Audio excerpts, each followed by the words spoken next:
저는 오늘의 일부 진행을 맡은 일산광장 본연원 장윤정입니다.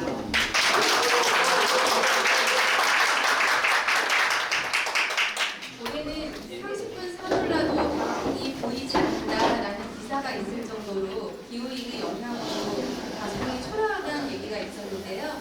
제 주변 팬층들의 사진에는 멋진 단풍들 사진들이 많더라고요. 여러분들도 가을에 물들며 평안한 시간 보내셨나요? 혹시 바빠가지고 그런 여유를 못 가졌던 분들 계시면 편안하게 다른 생각 없이 이 시간을 몰두해보세요. 웃음과 눈빛이 오가는 속에서 스트레스도 풀리고 그리고 조금이라도 마음의 여유를 찾는 데 도움이 될 겁니다. 바쁜 생활 속에서도 소소한 즐거움이 있어야 생활에 활력이 생기잖아요. 자, 그래서 일산강장이 그런 여러분들을 위해 준비했습니다. 일상의 긴장을 풀고 이웃들과 오늘 이 자리를 즐겨주세요. 잠시 후 진행될 맛있는 고향 특별 초청 대담은 락컬럼니스트 황교익 선생님을 모시고 일산강장 이기현 대표의 사회로 진행되는데요. 고향의 음식 이야기, 마을 이야기, 나라 이야기를 재료로 맛있는 토크로 요리하는 시간을 갖겠습니다. 황교익 선생님의 여는 말씀을 시작으로 대담 사회를 맡을 이기현 일산광장 대표가 약 40분 내외로 진행할 예정이고요. 그리고 오늘 참석해주신 시민 여러분들과의 그 이야기 나눔의 시간도 한 20분 정도 준비했습니다. 맛있는 토크 요리와 나눔의 시간이 될 수 있도록 적극적으로 함께해 주시면 고맙겠습니다. 자, 그럼 지금부터 여러분들의 큰 박수와 환호성으로 락컬럼니스트 황교익의 맛있는 고향 특별 대담을 시작하도록 하겠습니다.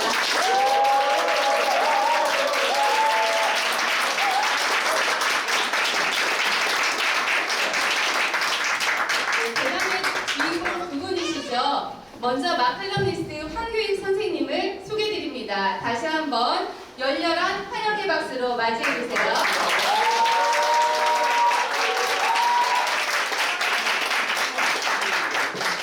특별히 초청해서 보신 락컬럼니스트 황교익 선생님은 유튜브 채널 황교익의 애플라이프를 운영하시는 크리에이티브이시고요. 또한 유시민 작가와 함께 시민낚시 아카데미를 운영하는 도장 선생님이십니다. 황교익 선생님은 음식에 대한 해박한 소개와 평론은 물론 사회적 현안이나 정치적 상황에 대해서도 날카로운 비평과 재미난 풍자로운 SNS를 통해서 시민들과 활발하게 소통하고 계십니다. 지금 이곳에도 황교익 선생님의 팬층이 많으실 텐데요. 저도 황교익 선생님 팬층입니다. 제가 며칠 전에는 1등으로 댓글 달았었어요. 자, 이어서 오늘의 특별한 시간 명사초청 대담 진행을 맡아주신 일산광장 이기현 상임대표님을 소개합니다.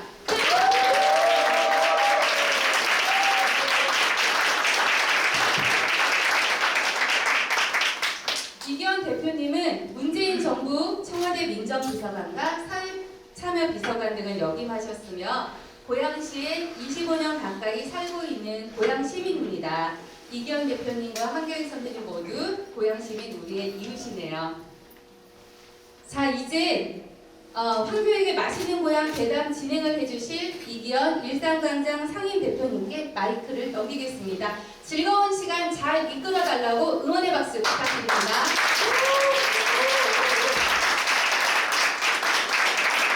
네, 반갑습니다. 이기현입니다. 제가 별로 재미없는 사람이라고 세상에 알려진 일인데 우리 황교익 선생님 모시고 재밌는 시간을 만들어야 되는데 부담이 많습니다. 제가 좀 잘못할 때는 박수로 좀 도와주세요. 황교익 선생님 워낙 유명하셔서 따로 제가 소개 안 하고요. 그리고 오늘 행사 진행할 때 예전에 뭐 내빈 소개하고 이런 자리가 있었는데 오늘은 제가 내빈에서 생략하도록 하겠습니다. 그 점 양해해 주시고요. 혹시 이따 2차 시간 되시는 분들 오시면 식사 자리에서 서로 이렇게 인사하시는 자리로 대체하고자 합니다. 자, 우선 황교익 선생님이 최근에 메이저 언론에서 좀 많이 안 보이시다가 최근에 이제 교장 선생님 돼서 나타나셨는데 최근에 어떻게 지내시는지 근황 좀 묻고 싶습니다. 유튜브 일을 지금 하고 있습니다. 황교익 MP 라이프라는 채널을 만들어서 그걸 하고 있는데 그 이전에 제가 유튜브를 했었어요. 그걸 아까 닫았습니다. 황교익 TV라는 곳에서 그게 어떻게 다르냐 그러면 지금의 것은 제가 직접 촬영을 하고 편집을 합니다. 그러니까 보통의 얼굴이 알려진 유명인들은 그 유튜브에 그냥 출연만 하거든요. 이렇게 하다가 이건 아닌 것 같아라는 생각이 문득 들었어요. 그러니까 유튜브라는 것의 매체의 특징이 지가 직접 촬영하고 편집한다는 그러니까 크리에이터의 영역의 일이거든요. 그래서 유명하다고 얼굴 뒤밀고 하는 이런 방식은 유튜브가 하고 있는 원래의 형태, 원래의 정신에 맞지 않다. 내가 해봐야 되겠다. 그래가지고 뭐 촬영해야 핸드폰으로 다 이걸 하니까 이거로 찍어요. 마이크 하나 달아가지고 찍는데 편집은 그 제일 어려운 거 뭐 프리미어 프로라는 프로그램이 있어요. 그거로 해야 뒤에 다른 거는 쉽게 이렇게 할 수 있다라고 해서 그거로 했는데 제가 뭐처럼 공부하면서 코피를 흘렸어요. 아 정말 힘들더라고요. 그래서 지금은 아주 뭐 처음에 한 편 편집할 때 한 일주일 걸렸는데 지금은 한 4-5시간 만에 대충 이렇게 답변을 할 수 있을 정도까지 와 있습니다. 재밌습니다. 글 쓰는 것보다 재밌어가지고 이제는 글을 안 쓰고 이것만 대충 알고 지금 노력을 하고 있습니다. 최근에 청산도 가서 감성돔 뭐 낚시하신 걸 제가 잠깐 앞에만 봤는데 잡으셨습니까? 못 잡았습니다. 그 멀리까지 가셔서 한 마리 못 잡으셨어요? 유시민 작가하고 낚시를 같이 다닌 지 한 5년, 6년 차 정도 되나 지금? 저도 원래 옛날부터 낚시를 좋아했거든요. 제가 농민신문사 다녔는데 그 농민신문사의 낚시회 총무였어요 제가. 그러다가 농민신문사 그만두고 난 다음에 낚시 친구가 있어야 되거든요. 혼자서 낚시들 다니는 게 쉽지가 않습니다. 그래서 주변에 낚시 친구가 없어가지고 그만뒀다가 유시민 작가 낚시 친구가 된 거죠. 이 유시민 작가도 이제 그 비서도 없어요. 홀몸이거든요. 머리가 시원찮아가지고 그래서 둘이서 같이 다니다가 야 우리 둘만 가지고는 또 좀 그래가지고 하나 더 낚시 TV의 PD 그 친구가 가끔씩 우리하고 어울렸었어요. 그래서 그 친구가 또 낚시터 상황이며 뭐 이런 걸 잘 아니까 그 친구 같이 다음에 지금 김어준의 뉴스공장에서 지금 금요일 시키게 하지 않습니까? 그 친구가 요리 좀 잘하고 이러니까 껴넣었죠 제가. 여기 와서 맛있는 거 좀 해주고. 그래서 지금 4명이서 시민 낚시 아카데미라는 이름으로 우연찮게 한번 해볼까 이러다가 유튜브 채널을 만들어서 지금 하고 있습니다. 재미나게 놀고 있습니다. 제가 잠깐 봤는데 저 홍길 선생님 막 칼럼니스트로 엄청나게 많은 그 사회적 반향을 일으키시는데 음식을 잘하십니까? 혹시? 음식은 그냥 생존 여러분들이 하고 있는 그 정도 수준의 음식만 합니다. 서로 이렇게 연결이 다른 거거든요. 그러니까 음식에 대해서 글을 쓰는 사람과 음식을 하는 사람은 다르거든요. 그러니까 쉬운 예를 들면 영화 감독과 영화 제작자와 영화 평론가는 다른 영역이잖아요. 그러니까 영화 평론하는 사람 보고 영화 잘 만드세요? 하는 것과 유사한 질문입니다. 그래서 요리는 안 하는 사람이 없죠. 다 합니다. 라면을 끓이지 않습니까? 그 정도 수준의 음식은 합니다. 요리라는 것은 요리를 합니까? 라는 질문에는 이제 우리는 보통 이게 들어가 있어요. 요리사. 요리사는 숙련 노동자라고 보면 됩니다. 외식업소에서 음식을 만들어서 매번 똑같은 맛이 나게끔 고객이 상상하는 음식을 조리해서 그 음식을 파는 사람이 요리사입니다.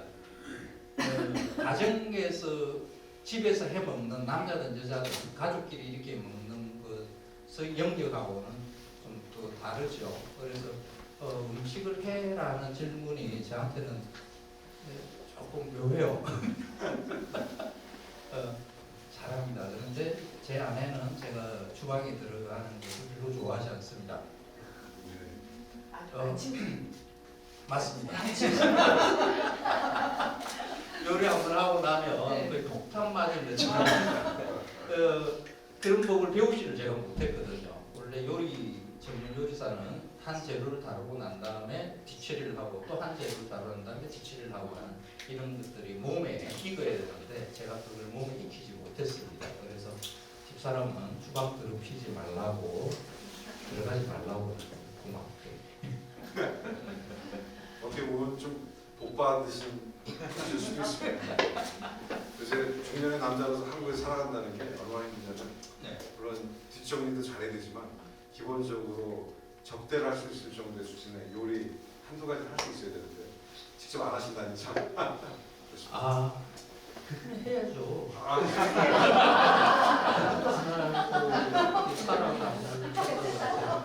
하셔야죠. 저도 요리는 못하는데 안주는 잘 만듭니다.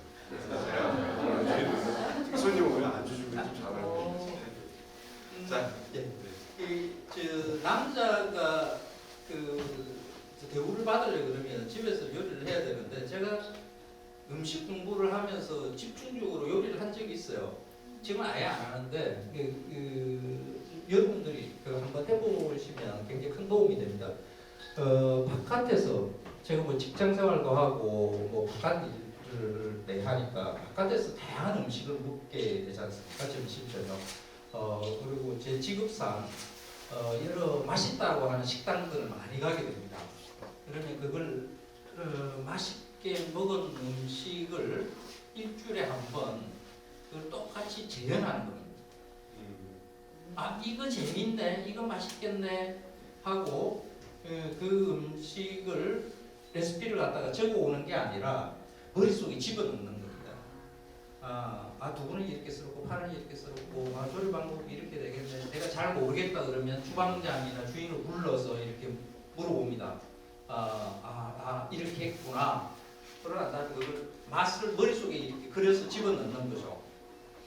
그리고 집에 와서 토요일이나 일요일에 가족을 위해서 그 요리를 그대로 이렇게 재현하는 작업을 제가 한 1, 2년 정도 했었습니다. 그 음식 솜씨를 늘리는 데는 이것만큼 좋은 방법이 없습니다. 레시피대로 그대로 하면 맛있을 것이다 라고 하지만 잘 안 되죠. 레시피대로 하면 잘 안 됩니다. 이유가 있습니다. 맛을 그리지 못했기 때문에 그렇습니다. 머릿속에 맛을 상상을 해야 되는데 그 상상을 하지를 못하면 음식이 엉망이 됩니다. 그래서 우리 집 아이들한테도 이 방법을 내 이야기를 합니다. 이 음식 맛을 상상하는 것, 머릿속에 집어넣는 작업이 뭐 다른 예술 영역의 것들을 그러니까 뭐 미술을 하는 사람이라든지 음악을 하는 사람들, 창작 행위를 하는 사람들한테 물어보니까 실제로 자기가 머릿속에 상상하는 것을 실현하는 것, 이게 사실 예술 창작 작업의 가장 중요한 영역이라고 그러더라고요. 그래서 요리도 예술이 될 수 있다라는 것을 이 이야기로 많이 하고 재밌습니다. 아주 흥미롭습니다. 집에서 한번 해보십시오. 네, 저도 좀 해봐야 되겠습니다. 그렇게 상상하면서 해본 적은 없고요. 저는 먹고 싶은 걸 순차적으로 넣어서 끓인다. 이 정도가 잘했습니다. 여기가 고양시여서요. 일산이라는 데입니다. 여러분 다 아시겠지만 예전에 여기가 일제시대 때 모르러 와서 한강을 일자로 펴서 여기가 상당히 좁아졌었지만 예전에 김포와 고양시는 걸어서도 다닐 수 있을 정도 물이 빠져. 굉장히 물이 낮고 하고 그래서 예전에 장보러 김포 사람들이 일산으로 오고 그랬다고 합니다. 일산장에 김포 사람들이 뭐또 팔고 다시 걸어서 가기도 하고 물론 이제 장마가 지면 이렇게 됐다고 합니다. 그래서 여기가 뭐 아시다시피 여기가 기수역 구간이고 그래서 민물고기와 바닷물고기가 섞이게 되죠. 장어도 유명하고 웅어도 유명하고 웅어가 또 유명하고 또 여기 개천이 많아서 또 미꾸라지라든지 민물고기를 중심으로 해서 만든 털렉이라고 하는 것이 또 유명한데 제가 아는 수준이 여기까지여서 고양시의 대표적인 전통 음식, 그 맛 음식이 뭐가 있는지 선생님 좀 의견을 주시죠. 그 고양시민들 많으시죠. 이 정도는 다 알잖아요. 그죠? 뭐 웅어 지금도 뭐 웅어집 있죠. 몰봉에 못 갔다. 거기 가서 먹거든요. 근데 한강에서 잡히는 웅어는 아닙니다. 금강 수역 거기서 잡아온 웅어라고 그러더라고. 그리고 우리가 잘 알지 못하는, 여러분이 잘 알지 못하는 전국에서 유명한 게 있습니다. 일산열무라는 게 있습니다. 들어보셨어요? 일산. 제가 한 10여 년 전에 저 전라도 어디에 목포 친안지 쪽이었을 거예요. 거기서 5일장이 있었는데 거기에 갔는데 열무를 파는데 빨간 띠로 일산열무라는 전라도에서 일산 그래서 고향의 특산물을 발견한 느낌이더라고요. 그래서 돌아와서 일산열무를 검색해 보니까 꽤 유명한.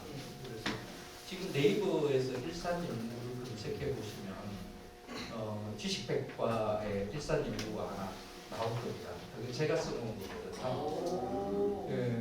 제가 네이버하고 같이 작업한 게 전국에 있는 식재료 음식들, 토속 지역의 향토 음식이라고 할 수 있는 것 이런 거 3년 동안 매주 하나씩 해서 글과 사진으로 이렇게 엮어놓은 게 있습니다. 8도 19개라고.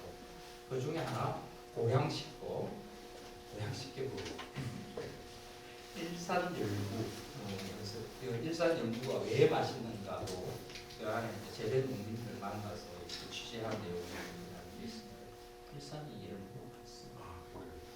저도 결국에 좋아하는데 일산열무로 만들어가지고.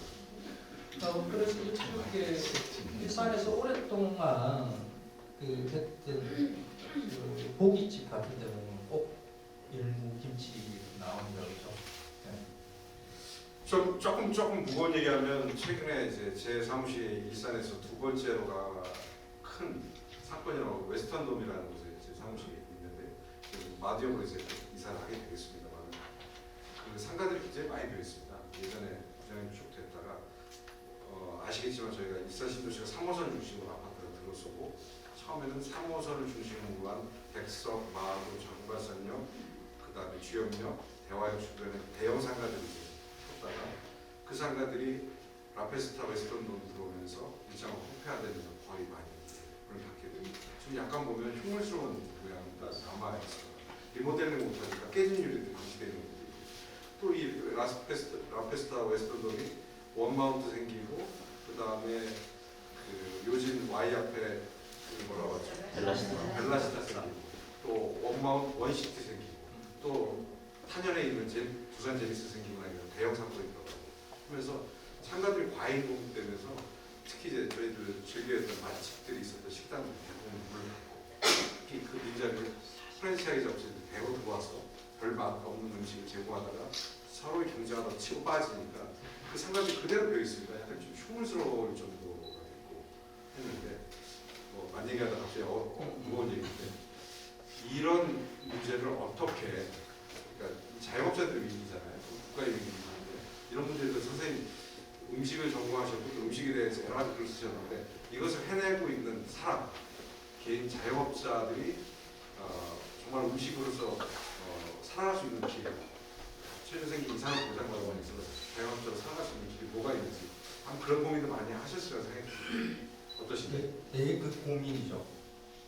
사실 제가 마카로니스트라는 직업을 가지게 된 게 농민신문사 기자를 하면서 시작이거든요. 농산물을 생산하는 영역의 그것은 한 1, 2년 하면 재미가 없습니다. 뭐 똑같은 반복이거든요.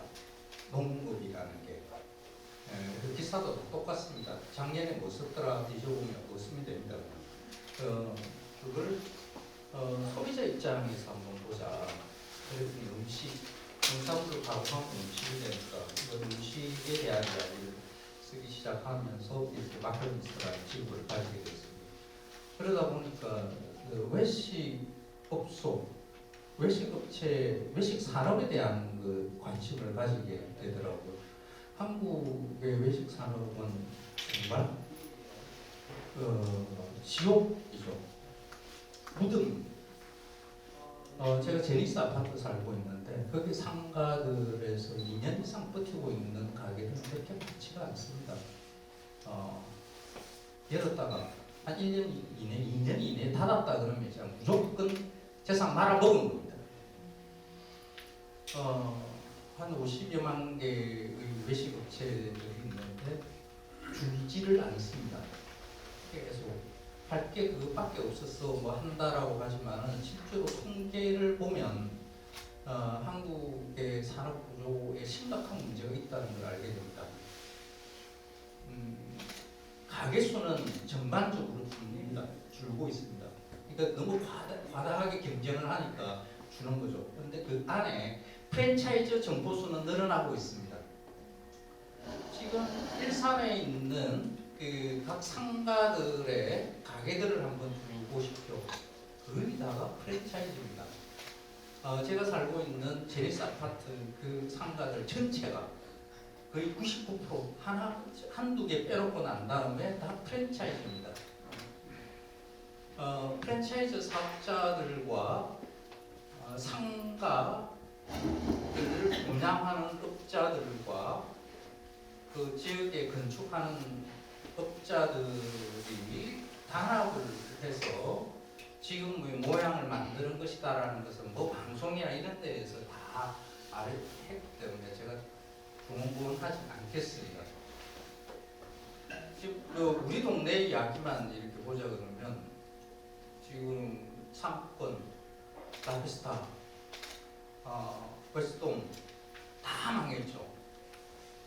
상권 지금 제대로 살아있는 데가 없습니다. 저걸 어떻게 할 것인가 하는 것. 그게 제일 큰 걱정입니다. 하나 아이디어 있는 거는 있습니다. 프랜차이즈 업자들은 말도 안 되는 이야기하고 이야기를 하시겠지만은 일산이라는 이 고양시라는 특색을 살리면서 그 상가를 살릴 수 있는 음식으로 살릴 수 있는 방법은 하나 저한테 뭐 이게 작은 아이디어이겠지만은 이게 우리가 어떤가 하는 것을 우리 실제가 어떤가 하는 것을 아는 방법 중에 하나니까 제가 제안을 드릴게요. 가까운 우리 뭐 유럽까지 갈 필요 없이 일본이나 홍콩이나 뭐 이런 나라들 가보면 상가들이 쫙 우리와 비슷하게 다 있죠. 특히 일본 같은 거. 거기에 상가들을 앞으로 쭉 지나면서 느꼈던 게 우리하고 많이 다른 지점이 뭐가 있을까요? 프랜차이즈가 없고 되게 대를 이어서 하는 가게들. 그렇죠. 가게들이 계속 다른 가게들이 연속. 그래서 한 4, 5km 이렇게 걸어도 상가가 쭉 있어도 전혀 지루하지 않습니다. 유현준 교수 그분이 왜 그게 지루하지 않는가 아주 쉽게 설명을 해주세요. 수많은 이벤트가 계속해서 발생하는 거라고. 이벤트가 계속해서 있으면 지루하지 않아. 재밌어요. 자, 우리 상가의 실정을 한번 봅시다. 라펜 어디든지 다 봤던 프랜차이즈 점포들이에요. 흥미가 하나도 없어요. 한 번 가면 다시 갈 필요가 없어요. 그러면 거기를 살려낼 방법은 저한테 만약에 아이디어를 구한다 그러면 거기는 프랜차이즈가 없는 것으로 한번 만들어보자. 시범적으로 독립 브랜드만 들어오게끔 해보자. 프랜차이즈로 우리가 지금 만들어져 있는 여기에 대한 반대하는 그런 목소리로 이렇게 낼 수도 있고 경고의 것을 고양시에서 바랄 수도 있을 거고 그렇게 다양한 가게들이 들어오면 그것만 가지고 이슈가 되니까 이 수도권에 있는 많은 사람들이 주말에 어디 갈까 하는데 이 고양시가 굉장히 매력적인 곳이잖아요. 우리가 살고 있는 데서 가서 뭐 별로 무섭지 않게 보고 힘들 수도 있겠지만 교통, 주차 공간 아주 잘 돼 있죠. 호수공원 있죠. 주변에 아주 시설 시설이 아주 잘 돼 있는 도시거든요. 그 큰 대도시 옆에 이런 도시에서의 하루 나들이 일을 하는 것, 그리고 특별한 경험을 할 수 있는 가게들이 이렇게 많이 조성되어 있는 거라 그러면 그 사건들이 살아날 수도 있겠죠. 근데 이런 일을 하자 그러면 다들 그게 뭐 가능한 일이겠어? 뭐 그게 사유재산 침해 아니야? 뭐 이럴 수 있어요. 근데 우리가 어떤 부분에 좀 알갱이가 돼야 된다. 그 이탈리아에서 슬로푸드 운동이 일어났을 때 슬로푸드 이게 우리는 또 이제 슬로푸드 운동에 대해서 익숙하잖아요, 그죠? 한국 음식은 다 슬로푸드라고 이렇게 이야기를 할 정도로 익숙해져 있습니다. 1984년에 시작된 것인데 그 이탈리아의 조그마한 도시에 맥도날드 가게가 들어오면서부터 시작해요. 이 운동이. 여기에 왜 프랜차이즈 음식이 왜 맥도날드가 들어와야 돼? 하면서 망치 들고 와가지고 때려도 쏘버려요. 네. 이게 슬로푸드 운동 시작입니다. 빨갱이 지역의 삶을 소중하게 여긴다라는 것. 이게 친자유주의에 대한 반대의 정신을 담고 있는 게 슬로푸드 운동이거든요. 지금 뭐 지역 경제를 살려야 된다. 지역 소비를 그 시대를 극복해야 된다. 그다음에 지역 상공인이 살아야 된다. 라는 이런 여러 가지 것을 우리 과제들을 생각한다 그러면 일부 사유재산의 행사를 제한하는 이런 빨갱이의 생각도 가져야 되는 거 아닌가. 라는 게 제가 그래서 좌빨이라는 소리를 많이 듣습니다. 제 생각이었습니다. 아니 뭐 현실화 시킬 수 있는 건 굳이 뭐 좌빨 얘기를 안 듣고도 선생님 말씀 들어보니까 대단히 저도 해외 출장을 꽤 많이 다녀본 사람인데 해외에서 걷는 건 거리를 걷는 기쁨이 좀 있죠. 새로운 것들이 계속 나타나니까 잠깐 쇼운들 보고 뭐 옷을 파는 것이든 의식장이든 이렇게 보면서 걷는 재미가 있는 것 같아요. 대한민국에 걷다 보면 아까 말씀하신 대로 의식적으로 좀 더 프랜차이즈고 대형 은행들만 계속 나타나고 대형 편의점들만 나타나고 100m 걸어가면 편의점이 두세 개씩 나타나잖아요.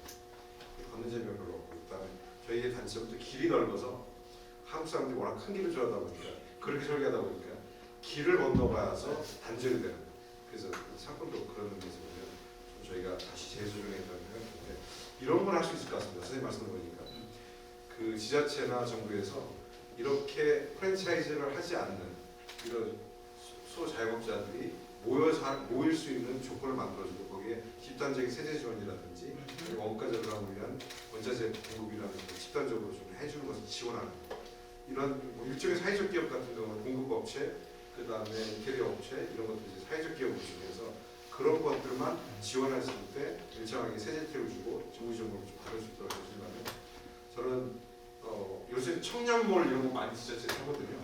지자체에서 워낙 뭐 청년들이 없으니까 지방도시도 하고 거기 같은 대도시들도 가능하면 송정역이라든지 많이 모이는 청년몰을 만들고 청년몰에 입주한 업체들은 프랜차이즈가 있을 수가 없죠. 다 각자의 아이디어를 가지고 음식점, 뭐 공예품점, 그다음에 옷 가게 이런 것들에서 그 관광 포인트가 되거든요. 저는 고양시도 사실 그래야 된다고 생각하는데 그게 맞습니다. 맞습니다. 그 상권을 죽이고 살리고 하는 게 상인들한테만 맡길 수가 없습니다. 그 정부가 해야 되는 역할이 분명하게 있거든요. 근데 이 부분이 그 정부가 하는 서비스들이 상세하지는 못합니다. 그러니까 음식물만 이렇게 놓고 보자 그러면 외식만 놓고 보자 그러면 일본의 예를 들면 뭐 다른 나라의 예도 다 마찬가지입니다. 그러니까 왜 자꾸 일본의 예를 이야기하냐 그러면 여러분들이 일본 많이 가봤기 때문에 그 머릿속에 꼴리시죠. 그 골목에 있는 조그마한 가게들 이런 데 가보셨죠? 거기 가면 뭐 혼자서 뭐 할아버지 혼자서 하는 가게들 이런 데도 있죠.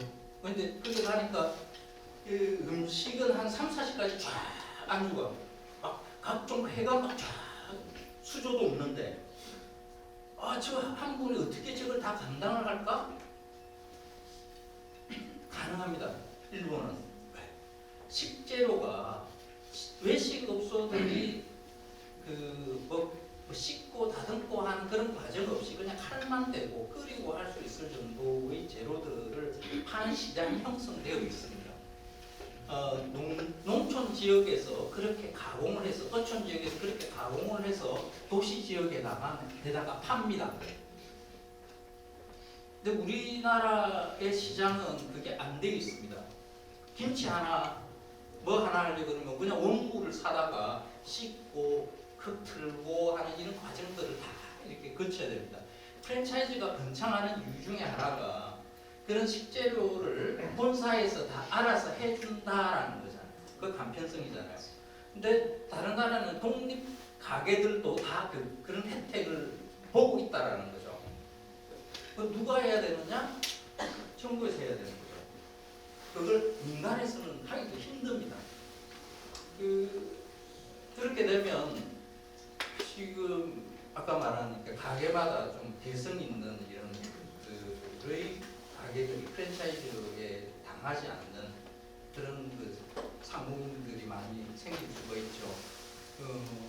근데 지금 상황은 지금 뭐 문재인 정부도 똑같았습니다. 이런 것에 대해서 성실하게 들여다보는 일을 하지가 않죠. 국회도 그러고 행정부도 그러고 서민들의 삶에 대해서 좀 성실하게 이렇게 조금 구체적으로 이렇게 짜가지고 이 일을 하나하나 해결해 나가려고 하는 사실 이런 거 하려고 그러면 장기간의 계획이 있어야 되거든요. 금방 바뀌겠습니까? 이런 일이 한 30년 정도 내다보고 해야 되는 거거든요. 근데 지금 우리나라 정부가 행정부가 정치인이 그 정도의 호흡으로 이런 일들을 하려고 하는 것인가 하는 것에 늘 의심을 합니다. 제가 농림신문사에 있으면서 과제로 들어가자마자 과제로 삼았던 여러 가지 문제들이 아직도 해결이 안 되고 계속해서 똑같은 문제를 계속 지적하고 있는 것으로 봐서 참 답답한 경우가 많죠. 네. 아이고, 저희들이 풀어야 될 과제입니다. 한숨 마시고 있을 과제는 아닌 것 같고요. 정말로 걷다 보면 고양시에 많은 비어있는, 제가 정치를 해서 그런지 몰라도 저는 빈 상가를 보면 그 가게 문이 열려있는데 할머니 혼자 계신데 밤 11시에 테이블 하나에서 한 분이 앉아서 순댓국에 소주 한잔 마시는 걸 보면 보이잖아요. 제가 죄를 지은 거예요. 저렇게 하시면 저분 어떻게 버티실까? 이런 생각이 좀 들더라고요. 정치인 이런 데 대해서 죄책감을 가지셔야 됩니다. 네. 맞습니다. 자, 황희 선생님께서 뭐 사회적 활동, 사회적 목소리를 많이 내셨는데 셀럽 인사들이 갖고 있는 정책 영향력이 워낙 커지고 있어서 그런 것도 있습니다만 대한민국 대표하는 두 정치 이재명 대표와 문재인 전 대통령과 인연이 많으신 걸로 알고 있습니다. 또 저도 개인적으로 문재인 대통령 모셨던 입장이기 때문에 그 인연에 대해서 대중들이 궁금해하실 수도 있는데 간단하게 좀 소개해 주실 수 있을까요? 다 탁현면이기 때문에요.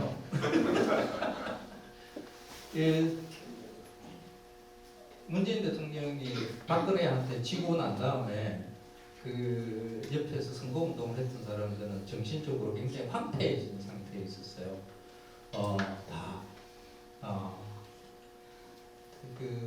탁현면 씨가 그때 아무 일도 못하고 이렇게 물론 우리가 이러고 있으면 되는 거 아니지 않느냐 뭐 이러면서 뭔가를 한번 해보자 그러면서 음식하고 치사하고 짬뽕이 된 팟캐스트를 만들었어요. 박현아하고 저하고 세 명이서 밥 한 번 먹자. 그때 당시에 아주 대박 붙인 비디오용 팟캐스트입니다. 그걸 하고 이제 다큐멘터리 이제 교육 많이 차렸죠. 이런 거 박근혜 탄핵되고 그러면서 박현민이가 나오고 문재인 대통령 나가려고 하는 대통령 나가려고 하는데 후보 예비 후보 단계에 인터뷰 프로그램을 만드는데 그게 공동대표로 들어오면 어떻게 되냐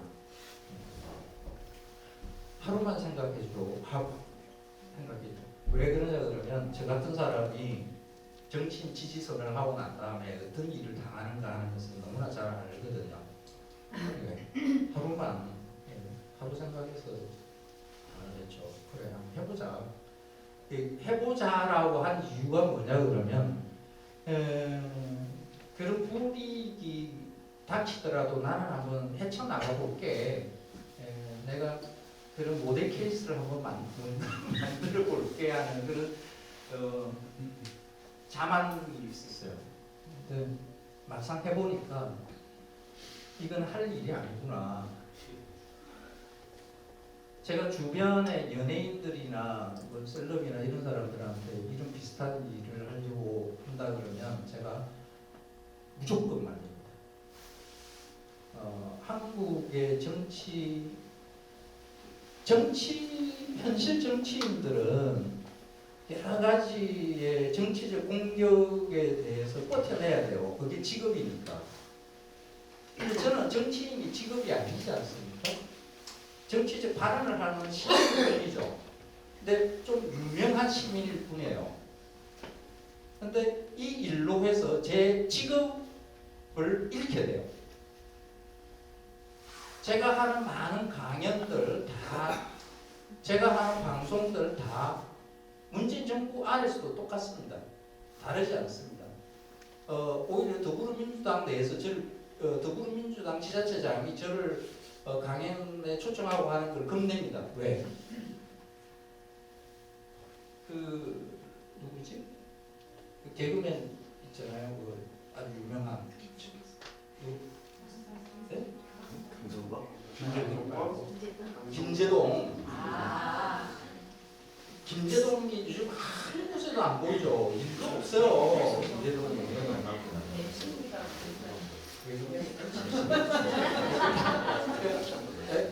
김제동이 어떤 식으로 그 뉴스에 나왔냐 그러면 그 출연료, 그러니까 강연료가 1,000만 원 받는다. 이게 사실 그 김제동은 1,000만 원 급이에요. 그런데 또 그 1,000만 원의 의치를 해요. 그 혼자 움직이는 게 아니라 밴드까지 같이 움직여가지고 막 하거든요. 근데 그 밑에 나까지 같이 거론이 됐었어요. 내가 얼마 받고 어디에서 강연을 했다. 그러면 모든 지자체에서 내 강연을 하지 않게 그 이후로 지자체 강의를 맡은 적이 한 번도 없습니다. 왜? 누가 국회의원이 너 자료 내놔봐 그래가지고 있잖아요. 보고 또 한교육이 왜 불렸어? 그러니까 더불어민주당 소속의 지자체장도 저를 안 부릅니다. 물론 저 국민의힘은 더더욱 안 부르고요. 각종 행사, 뭐 축제, 올 가을에 어마어마하게 많은 축제가 있었지 않습니까? 제가 한 번도 불려나간 적이 없습니다. 정치적인 발언을 하는 사람은 이 대한민국에서는 이런 유명인들은 모든 것을 잃게 됩니다. 그걸 복원하는 데까지는 적어도 한 대통령 한 2번밖에 가능합니다. 예를 보면 아무 소리 안 하고 그래서 문재인 대통령과의 인연이 사실 저한테는 악연입니다. 근데 그 동안에 문재인 대통령 동안에 제가 문재인 대통령에 대한 지지를 멈춘 적은 없습니다. 계속 지금 지지할 이유는 없습니다. 왜? 권력이 없잖아요. 대통령이 아니잖아요. 그러니까 제가 그때 더불어포럼 공동대표로 해서 더불어포럼 발족식에 저보고 대표로 무슨 발언을 해달라 그러는데 무대에 올라갔는데 메모를 해갔었어요. 정치인을 지지한다는 것은 어떤 의미인가? 많은 사람들이 저 같은 사람이 정치인을 지지를 하면 한 자리 얻으려고 한다라는 그런 것들을 억측을 막 만들어서 막 조리돌림을 해요. 정치인에 대한 지지는 연예인 지지하는 거하고 다르다. 내가 왜 여기에 지금 문재인 그때는 문재인 대표였죠. 문재인 대표를 지지하려고 나왔냐면 문재인 대표한테 요구할 것이 있었습니다. 뭘 요구를 합니다. 대통령이 되어가지고 이 대한민국을 정상적인 국가로 운영하게 해달라는 요구. 정치인에 대한 지지는 요구하는 겁니다.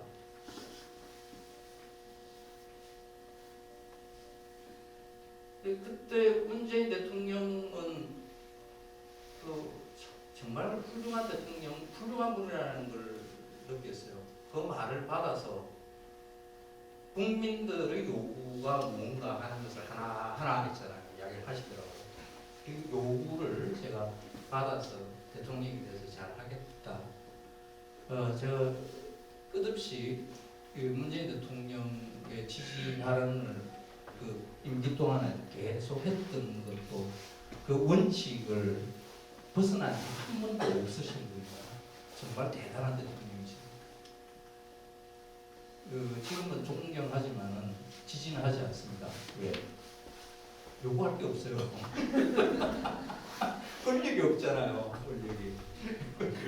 아시다시피 이제 이재명 대표하고 대학 2년 선후배 사이신데 이재명 대표하고 우리 이재명과는 인연이 없다고 봐야 돼요. 문재인 대통령과 이재명 그 후보 둘에서 내부에서 경선할 때 치열하게 경선했잖아요. 사실 이재명이 선을 넘은 공격도 했죠. 가족들 공격하는 거 이거 진짜 비열한 짓이죠. 하면 안 되는 거 했었어요. 그런데 끝나고 난 다음에 사과했어요. 그죠? 그러면 내부 경선 그렇게 치열하게 해도 정치인끼리는 사과하면 다 끝나야 됩니다. 특히 내부 경선은. 그런데 문재인을 지지하는 사람들이 이재명을 끝없이 또 공격을 해요. 계속 상황이 다 끝났는데도 문재인이 대통령인데도 왜 이러지? 그래서 이재명 관련되는 자료를 다 가져와서 이렇게 봤어요. 너무 훌륭한 친구야. 이렇게 훌륭한 친구를 왜 욕을 해? 아무 근거가 없어. 욕하는 것도 보면 뭐 여배우와 스캔들 아무리 생각해도 아니야. 뭐 고추까지 보여줬어. 뭐 때문에. 그만하자. 제가 이재명의 대항 공격을 멈추자. 그만하자. 라고 이야기했다고 또 문재인 지지자들이 또 나를 공격을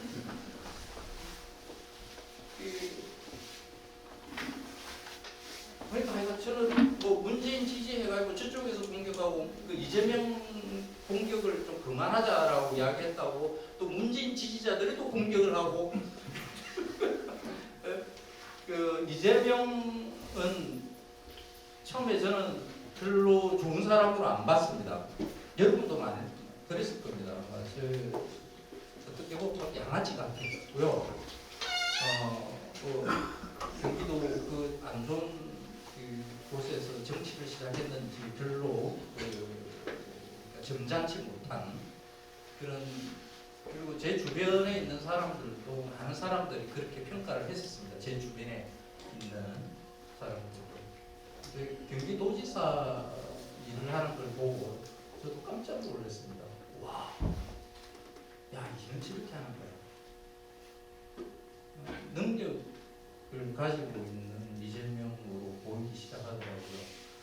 그래서 지난 대선에서는 제가 적극적으로 지지한다는 발언은 안 했습니다. 왜? 요구할 게 없으니까. 요구할 게 뭐 그냥 지가 알아서 잘 하겠지 뭐 이러면서. 경기관광공사 경기도지사였을 때 경기관광공사 사장을 내가 하겠다라고 한 것은 원래 자리가 비어가지고 저한테 이야기가 들어왔기에 지원서를 내고죠. 정말 하고 싶었던 자리거든요. 경기관광공사는 저기 평화도리공원 거기 경기관광공사 땅입니다. 그리고 DMC 안에도 상당 부분 땅을 가지고 있고요. 자산이 상당히 많습니다. 그리고 할 수 있는 영역이 꽤 많습니다. 그래서 그 북한과 관계가 좋아지는 그 일에 뭔가 관광과 연결해서 뭔가 해볼 만한 게 있겠구나. 늘 그 생각을 하고 이제 그걸 내가 지원을 했었던 거거든요. 남북 정상회담의 만찬에 대한 메뉴 짠걸 제가 짰거든요. 그게 냉면 가져와서 대박 쳤던 그 안에 이제 통일의 영혼을 담은 음식들로 이렇게 채워진 거예요. 그 스토리는 나중에 책이 나오면 한번 사보십시오. 제가 가지고 있는 것으로 뭘 할 수 있을까? 그러니까 국가나 뭐 지역민들 이런 거 하는 것에 뭘 할 수 있을까에 대해서 생각을 하다가 그 일을 하려고 했었는데 그게 저보고 친일이라고 이낙연이가 공격을 하는 바람에 타토가 나고 그랬어요. 조금만 참고 넘어가려고 그랬는데 참고 그냥 하면 되거든요. 그런데 저보고 내부에서 이낙연과 제가 있잖아요. 그렇게 나쁜 관계가 있을 수가 없거든요. 이낙연 사람들하고 제가 친해요. 그분도 대통령 하기 위해서 여러 사람들이 그걸 할 거 아닙니까? 그래서 그 밑에 있는 여러분들하고도 같이 뭐 어울려서 뭐 이렇게 자주 뵙고 이랬어요. 그래서 저한테 친일이라고 공격을 하는 것은 그런 모든 인간관계를 다 깨부수는 행위인 거죠. 아무리 정치적으로 이득을 챙기는 일이라 하더라도 인간이 가지고 있는 서로의 신뢰들, 그 인정, 정 같은 거 있잖아요. 그 이전에 쌓았던 관계들 이런 것까지 깨부수면서까지 할 일은 아니라고 나는 생각을 하거든요. 근데 그 선을 넘더라고 거기는. 그래서 그쪽은 내가 인간 취급을 안 합니다. 그쪽 사람들은 어떻게 나한테 친일이라고 공격을 할까? 아니 제가 가벼운 질문으로 짧게 부탁드렸는데 선생님 가슴 속에 이렇게 큰 상처가 이야기가 이렇게 돼버렸어요. 아유, 저 몰랐어요. 아닙니다. 그 이야기를 나온 김에 조금 이쪽으로 이제 제가 말을 늘리고 필요가 있겠습니다. 그 고양시가 인구가 조금 뭐 정체되어 있는 늙은 이의 도시로 바뀌어나가고 있어요. 저도 이제 고양시 이주민이거든요. 한 22년 살았습니다. 근데 제 밑에 자식들은 다 다른 데로 나갔습니다. 고양시에 안 삽니다. 근데 다 이거 주변에 보면 그렇습니다. 나이가 들고 있는 거죠. 이렇게 급속하게 노령화되는 도시가 될 수 있을 것이라는 걸 저도 깜짝 놀랐습니다. 그 위성 도시들이 대부분 다 이런 처지에 있습니다. 여기서 고양시에서 먹고 살 거리가 산업도 없고 없어요. 그러면 제 노후가 이 늙어가는 슬럼화되어가는 고양시와 같이 마감을 해야 되는 것인가 하는 그 걱정이 있더라고요. 그런데 나는 이게 대한 답을 갖다가 주지를 못했어요. 예, 제가 고민을 좀 많이 하고 있는데 고양시가 선생님 말씀하신 대로 신도시가 된 지 30년 만에 단 한 세대 만에 노령화 된 도시로 바뀌어버렸습니다. 직장 다니시는 분들은 아침 일찍 지하철 타고 나가시니까 못 느끼시겠지만 저처럼 이제 최근에 낮에 이렇게 지역 다녀보는 사람들 입장에서 보면 아파트 단지 날 좋은 날 벤치에 앉아있는 모습 한 7, 80대 이러신 것 같아요. 아이들은 거의 보이지 않아요. 그 통계 하나를 보니까 이 정말 중학교가 있는데 약 15년 전에 학생 수가 1,500명이었어요. 그 단지에 학교를 둘러싸고 있는 아파트는 빈 곳이 하나도 없어요. 지금 꽤 고가의 아파트죠. 15년 딱 지났는데 그 학생 수가 1,500에서 800으로 줄었어요. 그 얘기는 뭐냐면 그 중학교를 보낼 만한 아이들이 없다는 거죠. 그 아이들이 이제 커서 15년이 지났으니까 대학생이 됐고 졸업하고 직장을 잡아서 서울로 나가버린 거죠. 아니 다른 데 나가버리고 이제는 그 아이들을 키웠던 분들이 40대, 30대 들어와서 이제 70대, 80대가 돼서 앉아 계시는 거죠. 그리고 한 세대만 이렇게 아이들이 떠나버리니까 어른들만 남는 40대에 들어오신 분들이 70대가 되는 거예요. 고양시가 이렇게 한 세대만 이렇게 고령화돼 가고 있는 거죠. 김종환에서는 선생님 말씀 받아서 말씀드리면 성장 동력의 문제라고 생각합니다. 고양시는 이렇게 쇠퇴하는 일기시도시의 마지막 모습을 보이는 도시가 아니라 좀 기회의 땅일 수 있다고 생각합니다. 아까 말씀하신 경기관광공사 말씀 주셨는데 기회의 땅일 수 있는 건 남북관계 개선으로 평화경제를 구현하기 최적의 이곳입니다. 예전에 저희가 남북관계가 어려워져서 개성공단이 좀 사라졌지만 저희 1차적 개성공단 1차로 그렇게 시작해서 개성공단 30배 규모로 조성하려고 했던 거거든요. 쇠퇴한 대한민국의 제조업의 새로운 붐을 한번 만들어볼 계획을 야심차게 노무현 대통령께서 가지고 김대중 대통령 때 시작해서 가져가신 건데 그게 없어졌습니다.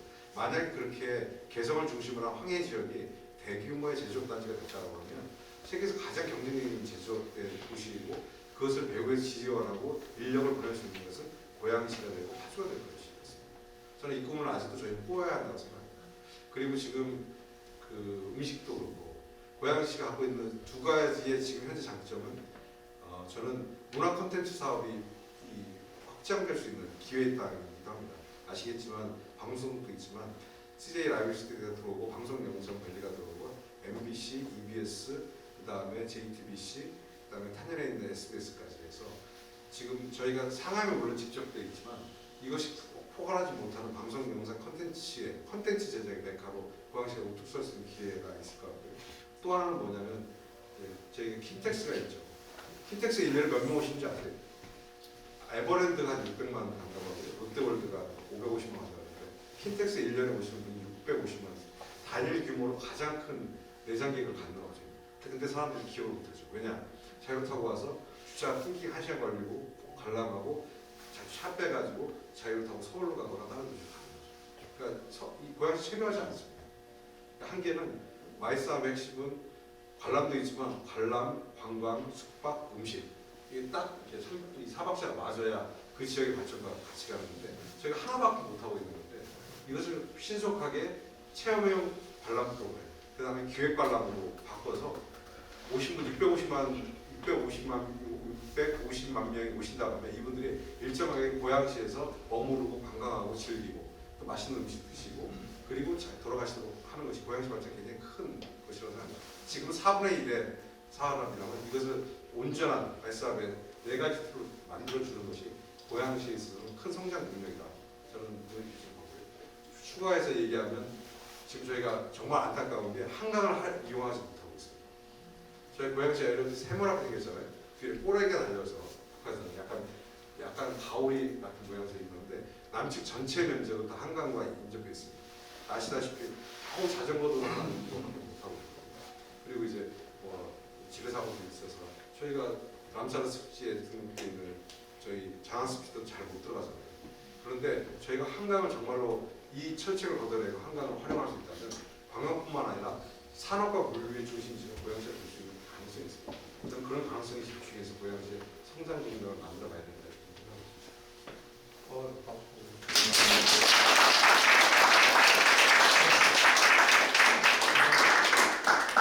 머릿속에 이렇게 막 그림을 그릴 수 있게끔 이렇게 비전을 이야기하시니까 요즘 그 뉴스 중에 하나 한국은 끝났다 라는 이게 문재인 대통령이 이 인식을 하고 있었거든요. 우리 성장 동력이 우리 인구 머릿수가 제일 중요합니다. 5천만 조금 넘는 인구로 가지고는 다음에 섬처럼 갇혔잖아요. 북한에 의해서 단절이 요걸 해결할 수 있는 것은 남북 간의 교류밖에 없다. 우리가 먹고 살 길은 북한과 관계를 회복하는 것이다. 사실 이게 문재인 대통령이 처음으로 내놓고 그렇게 열심히 그 북한과의 관계를 개선하려고 했던 거거든요. 이게 어느 틈엔가 국민의 머릿속에 사라졌어요. 통일 이야기가 사라졌습니다.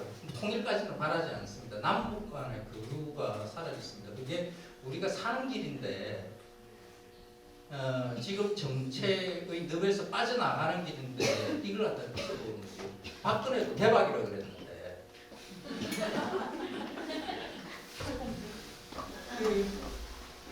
사실 이런 큰 그림들은 정치인이 그리지만 저 같은 사람이 이런 남북한의 관계가 개선되는 지점에서 할 일이 뭐가 있을까 하는 것을 머릿속에 그리거든요. 문화인사들은 또 다르게 그립니다. 남북한 간에 사람들이 왕래를 하는 것을 머릿속에 그립니다. 지금 북한, 중국에 우리 동포들이 오는 그 조선족이라고 이야기를 하죠. 어떻습니까? 그분들한테 우리가 좋은 이미지, 우리의 진짜 한민족 핏줄이라고 생각하면서 대합니까? 왜 그럴까요? 너무 많이 당했어요. 그렇게 그러면 우리는 다른 그분한테 안 그럴까요? 가난한 나라에서 오면 그렇게 하대를 합니다. 미국 교포라 그러면 오, 일본 오, 중국, 러시아, 카자흐스탄 사람의 인격을 대체로 그 지역에 어느 정도의 경제 수준에 있는가라고 따집니다. 만약에 북한 사람하고 왔다 갔다 하기 시작했다라고 했잖아요. 상상을 해보는 거죠. 아마 중국 조선족을 대하는 것보다 더 심각한 문제를 발생시킬 겁니다. 그게 서독과 동독에 지금도 그렇습니다. 서독 사람이 동독 사람을 아주 우습게 여깁니다. 동독 사람은 서독 사람들한테 심한 컴플렉스를 가지고 있습니다. 통일된 지가 언젠데 그게 대를 물립니다. 정서적인 통일, 정서적으로 남북한의 주민들이 우리는 같은 핏줄이야 라는 것을 심어줘야 돼요. 이게 이제 문화 인사들이 해야 되는 몫입니다. 내가 경기관광공사 거기에서 하려고 했던 일 중에 하나입니다. 요게 남북한의 공이 같이 우리는 한 핏줄이라고 생각하게 만들어주는 그런 음식 같은 게 거기에서 만들어서 전 세계 사람들이 같이 공유하는 뭐 이런 것이 없을까? 이탈리아가 도시국가로 있다가 통일 이탈리아가 만들어지고 난 다음에 그게 또 있잖아. 지역감 얼마나 심합니다. 지금도 심합니다. 그런데 그 통일 이탈리아의 국민들이 우리는 이탈리아 사람이다라는 그런 공동체 정신을 만들어 나가는데 큰 역할을 한 음식이 있습니다. 뭐가 있습니까? 파스타. 이탈리아 사람들은 한마디로 스스로한테 물어보면 이렇습니다. 파스타를 먹는 사람.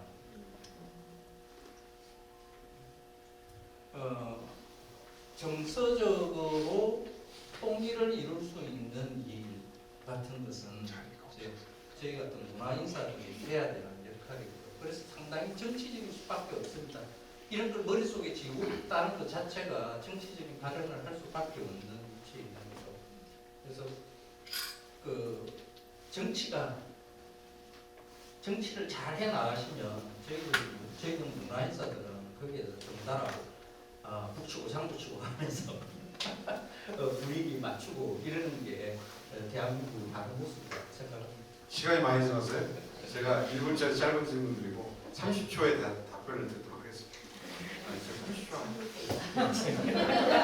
그리고 이제 프로모션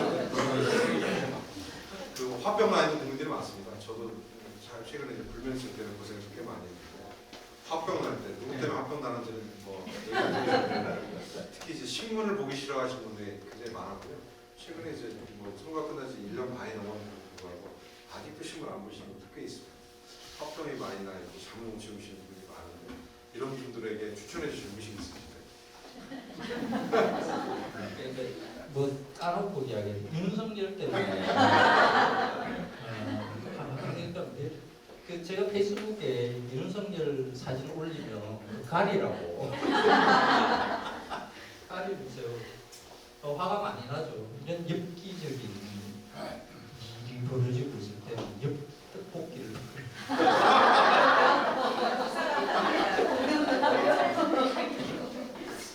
이게 아주 매운 것은 몸을 학대하는 거거든요. 이게 매운 음식은 통감입니다. 몸을 아프게 하는 거예요. 자기 몸에다 채찍질하는 거와 똑같습니다. 매운 음식 먹는 거는 이게 내가 왜 윤석열을 뽑았어? 내가 왜 이 대한민국을 이따위로 만들었어? 하면서 이제 몸을 학대해야 되는 학대. 그래서 엽기 떡볶이를 드시는 겁니다. 박수 부탁드립니다. 준비한 질문이 몇 개 있었는데 생략하도록 하고 시간이 많이 들어서 저희가 늦어도 8시에 끝내도록 하겠습니다. 자, 프로에서 몇 분 질문 받고요. 뭐 많으실 수 있으니까 단답으로 짧게 좀 답을 해주시면 더 많은 분들이 할 수 있을 것 같습니다. 예, 육성을 하셔도 될 것 같아요. 네. 언젠가 저기 TV에서 떡볶이가 그 대한민국의 최악의 음식이라고 하셨는데 오늘 추천 메뉴도 떡볶이잖아요. 최악이라도 우리는 정크푸드를 정크푸드인 줄 모르고 먹는 경우는 없습니다. 정크푸드라고 하면서 먹죠. 떡볶이는 정크푸드 맞습니다. 맞습니다. 네. 최악의 음식입니다. 그래도 뭐 우리한테 주어지니까 먹습니다. 콜라가 안 좋은 음식인지 우리가 모르고 먹습니까? 알고 먹는 거죠. 그 이야기입니다. 이 떡볶이는 되도록이면 멀리 하셔야 됩니다. 영양균형도 안 받고요. 아이한테 먹이면 안 됩니다.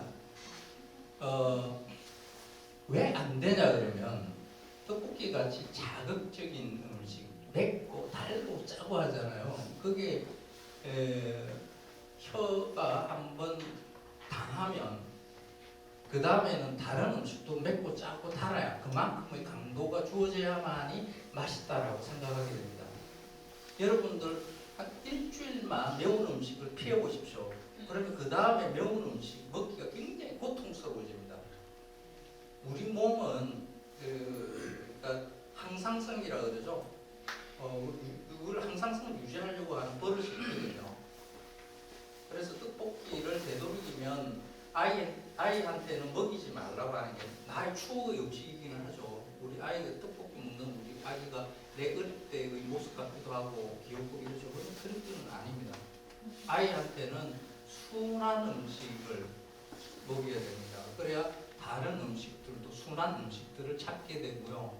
그게 건강한 아이로 키워나가게 만들어주는 겁니다. 그래서 얼마 전에 콜롬비아에서는 청포푸드세를 만들었습니다. 청포푸드를 팔면 신동을 붙여가지고 몇몇 국가들은 청포푸드 광고 금지법도 있습니다. 방송에서 그런 음식들이 나오는 것을 규제하는 것들도 많이 있어요. 콜라 먹는 거, 햄버거 먹는 거 이런 것들을 나오지 못하게 만드는 규정들을 많이 가지고 있습니다. 우리나라만 거기에 대해서 굉장히 뭐랄까 무뎌져 있는 상황입니다. 음식 교육이 제대로 안 돼 있는 거죠. 이것도 정부가 나태한 겁니다. 정부가 이런 것들도 성실하게 들여다봐야만 이유가 국가재정과 관련해 있습니다. 미국이 왜 그런 국민 건강을 위한 정책들을 계속해서 내고 뭐 방송 규제도 하고 뭐 하고 왜 하느냐 그러면 이 비만율이 워낙 높아가지고 한 절반 정도가 비만율이고 미국은 의료 기술이 발달해서 오래 살기는 해요. 미국 사람들도 오래 삽니다. 그런데 건강하지 못한 상태에서 오래 사는 거죠. 비만으로 인한 고혈압, 당뇨 뭐 이런 병들을 몇십 년 동안 달고 사는 거죠. 그러면 그걸 국가에서 의료를 지원해야 되지 않습니까? 그리고 그 의료 재정이 펑퍼나게 생긴 거예요. 그래서 국민에 대한 건강들을 챙기는 겁니다. 방송 규제를 하는 거고요.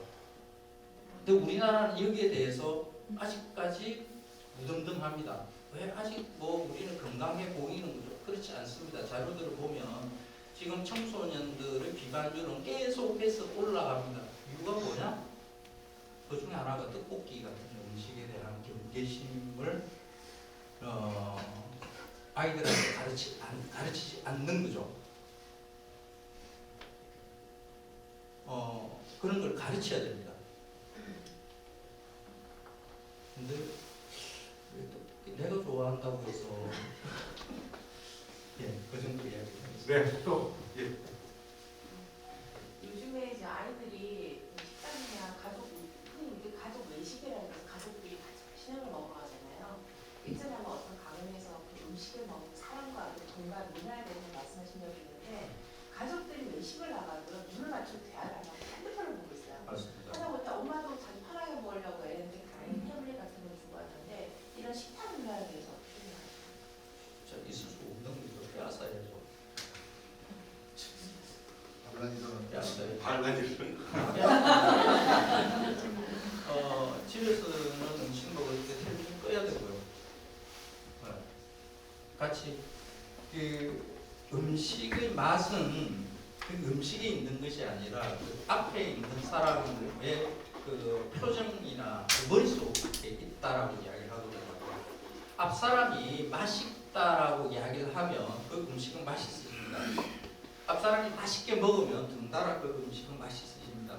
누구 하나가 훨씬 맛없어 이러면 제가 그래서 저는 이제 지급상 음식을 보면 평가하려고 그러거든요. 고기 두께가 어떠니, 물이 어떠니 뭐 이러거든요. 그러면 우리 가족들이 입맛을 읽습니다.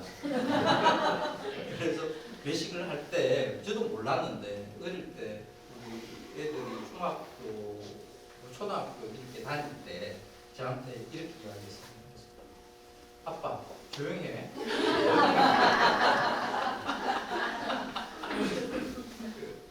그래서 그 아이들이 막 반항을 하겠지만은 내려놔. 그러니까 뺨기까지 들었고 있잖아요. 내려놔. 웬만한 그러니까 고등학교 정도 되면 그걸 내려놔야 된다라는 것이 알더라고요. 예. 아 가족끼리 밥 먹을 때는 서로 이야기하면서 해야 되는구나 해서 자꾸 그걸 버릇들이면 괜찮아질 거예요. 네. 날씨가 갑자기 추워졌는데 이럴 때 전극 풀어나가고 건강에 좋은 음식들 소개시켜요. 건강에 좋은 음식 요즘 뉴스공장에서 금요일마다 금요 음식 때 거기에서 제가 하고 있는 음식들이 다 건강 음식이에요. 그 레시피가 굉장히 많이 유행을 하고 있어요. 주 조리법이 뭐냐 그러면 그냥 소금만 넣고 끓이는 돼지고기 수육, 후추만 넣고 후추 계란만 넣고 끓이는 감자탕 뭐 이런 것들이요. 그걸 먹으면서 진짜 깜짝 놀래요. 양념을 안 쓰는 거예요. 고춧가루, 마늘, 파, 뭐 참기름 뭐 이런 것들 있죠. 우리나라 한국 사람들이 좋아하는 거 이거 일절 쓰지 않고 음식을 해냅니다. 깜짝 놀래요. 돼지고기가 이렇게 맛있었단 말이야. 뭐 김어준도 막 넘어갑니다.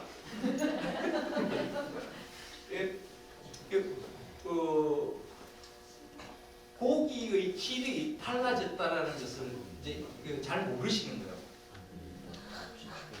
옛날에는 고기가 질이 안 좋아서 누린내 나고 막 이러니까 거기다 고춧가루, 마늘 막 양념으로 재우고 그것도 안 되니까 콜라 넣고 그죠? 뭐 이렇게 해야만이 겨우 먹을만 했었어요. 근데 요즘에 고기들은 어떠냐 그러면 아예 고기 향이 안 날 정도로 깨끗해요. 돼지 키울 때 돼지 냄새가 나는 이유는 사료, 음식물 쓰레기들 먹이고 요즘 음식물 쓰레기 안 먹입니다. 그다음에 그 사육 환경이 안 좋고 뭐 이러면 스트레스 받고 뭐 이러면 누린내가 나요. 고기 구우면 물 쭉 나오는 거 있죠. 물태지라 그러거든요. 그렇게 물태지가 되는 이유가 스트레스 많이 받아서 그래요. 요즘은 그 사육 환경이 너무 좋아요. 소 요즘 한 34개월이 됐잖아요. 옛날에는 뭐 한 40개월 막 이랬거든요. 그것도 똑같습니다. 사료 문제 뭐 이런 것 때문에 맛이 없는 것도 다 요즘 거의 객지죠. 오히려 더 키워야 되는데 너무 작게 키워서 문제예요. 양념을 많이 할 필요가 없어요. 양념을 많이 하게 되면 고기 맛이 안 나요. 양념 맛으로 먹게 됩니다. 지금 한국 음식이 건강하지 못한 이유가 그 양념 탓입니다. 그 레시피들을 이렇게 금요미 식혜 레시피 이렇게 검색해서 한번 보세요. 그냥 그 돼지고기 수육 소금만 넣고 삶아요. 딴 거 하나도 안 넣습니다.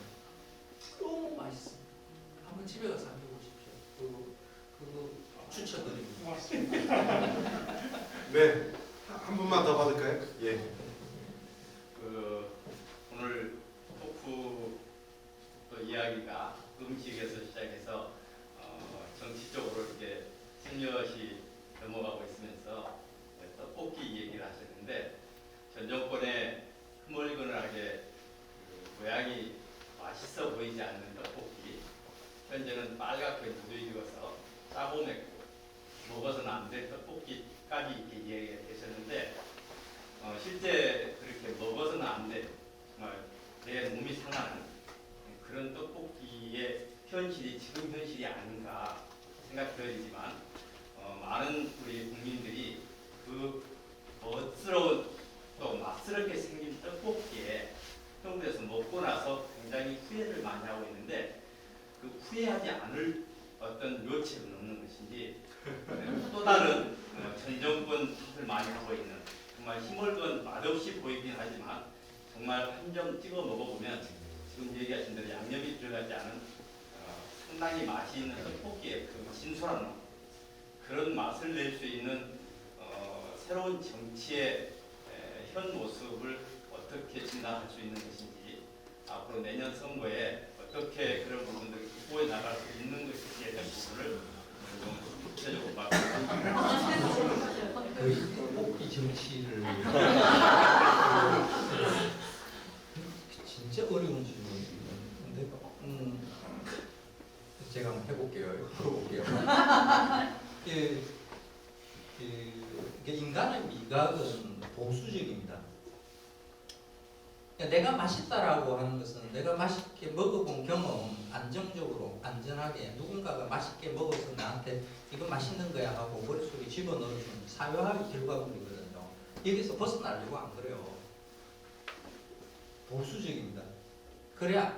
그래야만이 목숨을 유지하고 위해하지 않는 것을 먹는 것으로 위험 요인을 피하는 거거든요. 보수적입니다. 인간은 원래 보수적이라고 이야기해요. 그래서 근데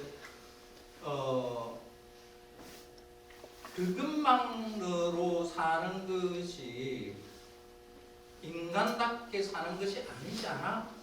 하는 의문을 가끔씩 붙여볼 필요는 있습니다. 제가 왜 떡볶이에 대해서 그리고 치킨에 대해서 1.5kg 전 세계에서 가장 맛없는 1.5kg짜리 그 소명닭으로 튀기는 치킨에 대해서 맛없다라고 떡볶이는 맛없다라고 이야기를 하는가 하면 거기에 대해서 관성적으로 생각하고 있는 것을 한번 흔들어 보자라는 겁니다. 떡볶이는 맛있어요. 제 입에도 그래 달거든. 단맛은 한번 들어오면 머릿속에 막 그 세로토닌이 터지고요. 도파민, 엔도르핀 막 터집니다. 기분 좋아집니다. 거기다가 매운 게 들어가잖아요. 그러면 아픈 거라 그랬잖아요. 아픈 것을 잊게 만들기 위해서 또 막 도파민이 터져줍니다. 개운하다는 느낌이 뒤에서 그렇게 해서 만들어지는 겁니다. 멈추지를 못하죠. 그럼 이게 정크푸드라고 하는 거죠. 이게 맛있는 것인가? 내 어머니가 맛있게 먹어서 내 어머니 손에 이끌려서 먹은 그 떡볶이가 맛있는 것인가? 하고 나한테 주어진 것에 대해서 의문을 붙여보라는 거죠. 지금 우리가 먹고 있는 떡볶이는 어떻게 만들어지느냐? 밀가루 떡 아니면 쌀가루, 쌀떡이라고 밀은 수입돼서 들어오는 거고 밀가루가 언제 수확된 것이라는 것을 우리는 알지 못하고 먹습니다. 여러분들 밀 봉투 가서 보십시오. 몇 년도 산 밀인가? 재분 연도만 있습니다.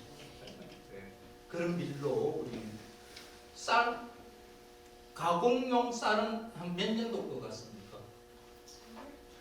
3년? 나라미라는 거.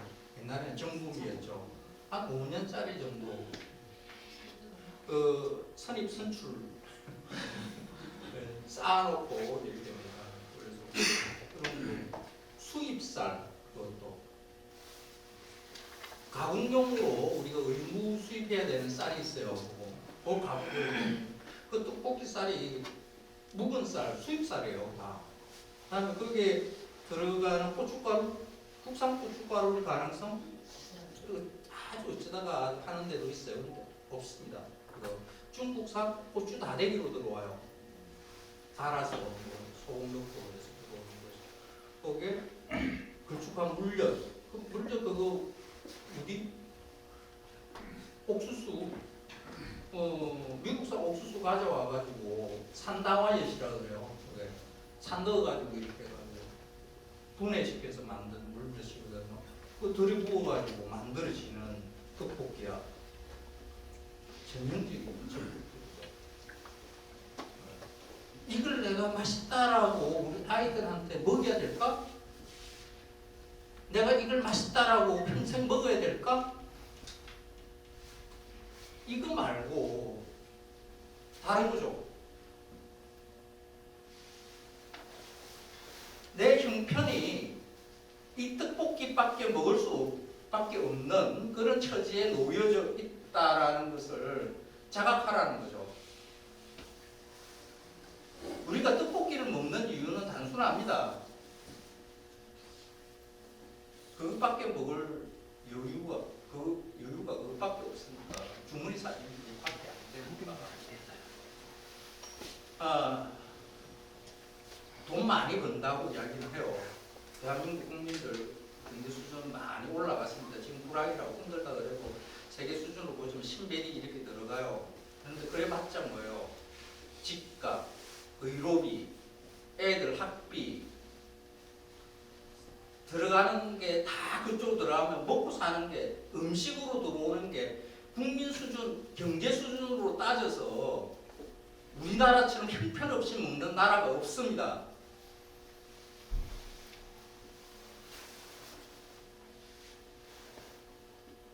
힘들면 제일 먼저 줄이는 게 냉장고에 있는 과일 줄이는 거, 우유 줄이고 적어도 국가가 해야 되는 일 중에 중요한 게 국민들이 웬만큼 건강한 먹을거리를 확보할 수 있게끔 해줘야 되는 게 처음이거든요. 윤석열이는 그 아래 부정식품 그 아래 것도 먹을 수 있는 그건 자유가 안 해요. 그게 개돼지처럼 살라는 거지. 지금 대한민국은 국가가 어느 정도까지 국민의 삶을 안정적으로 행복하게 유지시켜줘야 되는가 하는 것에 대한 약간 정치인이 가져야 되는 그 책임감 같은 것들이 상실되어 있는 상태요. 국가가 왜 필요하지? 뭐 유럽 여행 다니신 분들은 잘 알 겁니다. 국민이 필요로 하는 생필, 늘 먹는 일상의 음식들, 빵, 햄, 우유, 치즈, 과일 이런 것은 무지무지 싸다라는 것을 잘 아실 겁니다. 근데 지금 대한민국은 어때요? 그냥 내팽개치고 있잖아요. 근데 이거 아무렇지도 않은 것처럼 그냥 막 넘어가.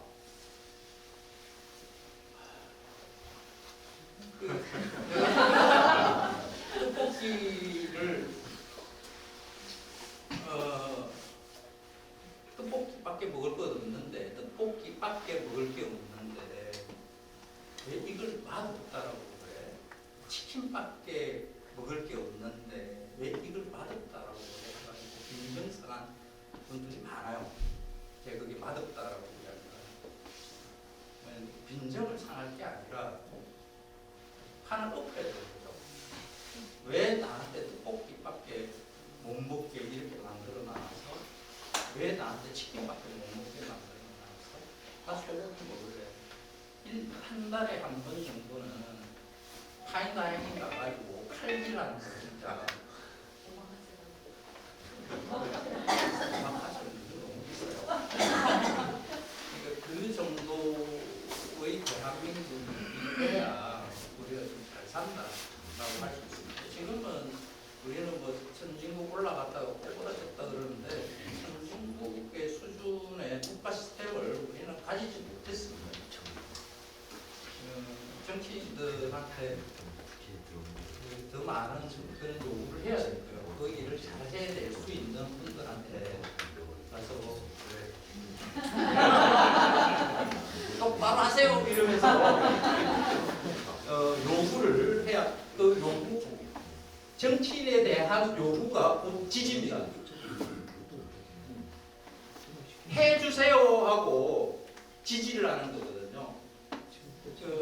정치인한테 요구하지 않고 그냥 지지해요 이거는 맹목적인 이 일은 우리 정치판에서 사라져야 됩니다. 지지할 거리가 있는지 저도 한번 열심히 찾아보겠습니다. 네. 요구할 거리가 있는지.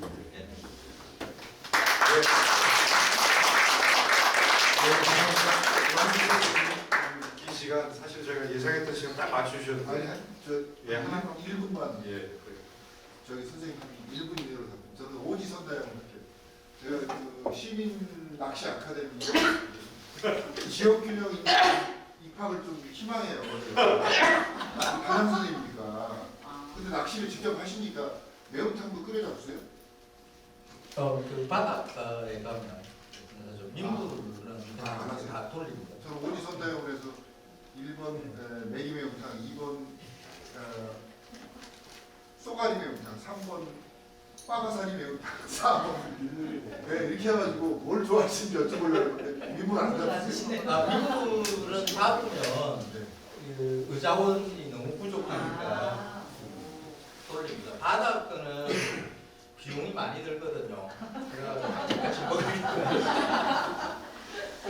그 시민낚시 아카데미는 그 속으로 약간 이런 게 있어요. 그 하는 의도가 야 너네들 우리 보고 막 뭐라 그래도 야 우리는 잘 먹고 잘 산다 이거 보여주려고 하는 그런 의도로 유 작가님의 의도가 되죠.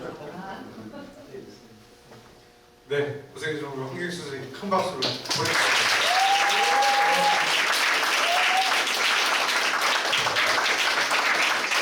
참여해주신 두 분께 다시 한번 뜨거운 박수 부탁드립니다.